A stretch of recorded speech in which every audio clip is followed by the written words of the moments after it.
Mobilisation pour Gaza dans les universités, en particulier les universités américaines. À quelques heures de la fin de l'ultimatum israélien, la tension est à son comble et les étudiants aux États-Unis ultra déterminés. À Columbia, au City College de New York, la police a procédé à des évacuations, parfois de manière assez spectaculaire, avec une énorme échelle à New York pour entrer à Columbia par l'intermédiaire d'une fenêtre. 300 arrestations au total dans un climat très agité. Aviva Fried, vous êtes l'une des correspondantes d'Europe 1 aux États-Unis. Et là où vous êtes sur la côte ouest cette fois, c'est à UCLA que le campus a dû être démantelé. Oui, dans la soirée d'hier, la direction de UCLA a déclaré que le campement installé depuis près d'une semaine était illégal, mais les manifestants ont refusé de partir.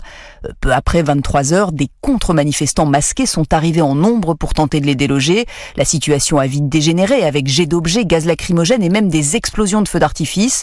La police n'est arrivée que 2 heures plus tard et ne s'est pas interposée tout de suite. C'est finalement aux alentours de 3 heures du matin que les forces de l'ordre ont repris le contrôle de la situation. Un délai qui souligne la difficulté qu'ont policiers et universités à répondre à ces manifestations, comme le raconte Aketi Elefive, cet étudiant témoin des incidents de cette nuit. Les responsables de l'université sont dans une position très difficile.